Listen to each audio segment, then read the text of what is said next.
കിടക്കുന്ന അബ്ദുൾ റഹീമിനെ രക്ഷിച്ചെടുക്കാൻ വേണ്ടി തൂക്കുകയറിൽ നിന്നും രക്ഷിച്ചെടുക്കാൻ വേണ്ടി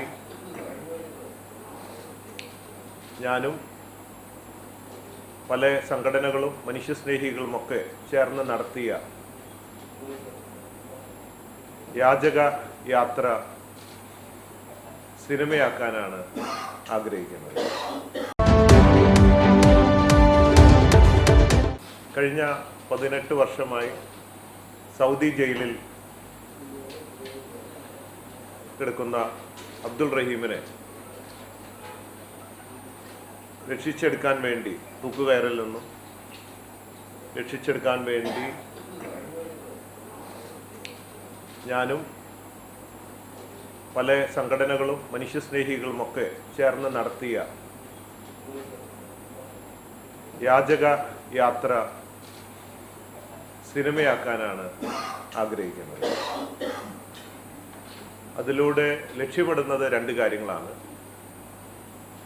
ഒന്ന്, നമ്മളുടെ മലയാളികളുടെ ഐക്യം,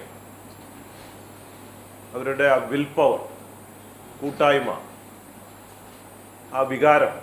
മലയാളിക്ക് എന്തെങ്കിലും വരുന്നുണ്ടെങ്കിൽ, പ്രത്യേകിച്ച് മറ്റൊരു രാജ്യം അവിടെ മലയാളിയെ അവിടെ തല അറക്കുന്നു എന്നുള്ള ആ ഒരു വികാരം ഉൾക്കൊണ്ട് അവിടെ ജാതി, മതം, കക്ഷി, രാഷ്ട്രീയം ഒന്നും നോക്കാതെ ഒറ്റക്കെട്ടായി നിന്ന് നമ്മുടെ ആ സഹോദരനെ രക്ഷിക്കാൻ ഒരുമിച്ച് നിന്ന അതൊരു റിയൽ ട്രൂ സ്റ്റോറിയാണ്. ലോകം കണ്ടതാണ്, ലോകത്തിന് തന്നെ മാതൃകയാണ്.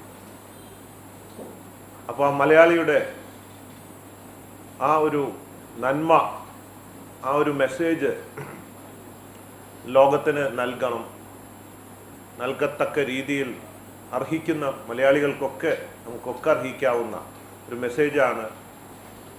2, ഇതൊരു ചാരിറ്റിയുടെ ഭാഗമായിട്ട് ചെയ്തതുകൊണ്ട് തീർച്ചയായിട്ടും ഇതൊരു ബിസിനസ് ആക്കാൻ ഉദ്ദേശിക്കുന്നില്ല. ഈ സിനിമയിൽ നിന്ന് ലഭിക്കുന്ന ലാഭം ബോച്ചെ ഫാൻസ് ചാരിറ്റബിൾ ട്രസ്റ്റിലൂടെ ദിവസേന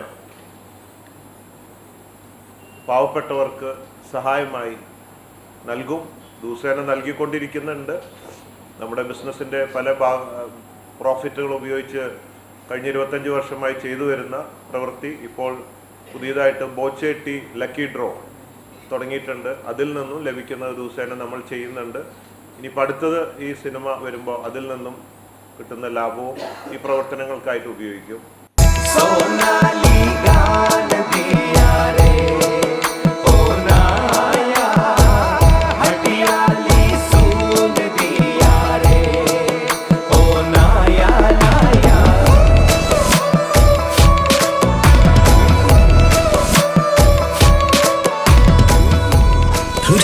Years of sparkling legacy. Popular Gold and Diamonds, Perindalmanna.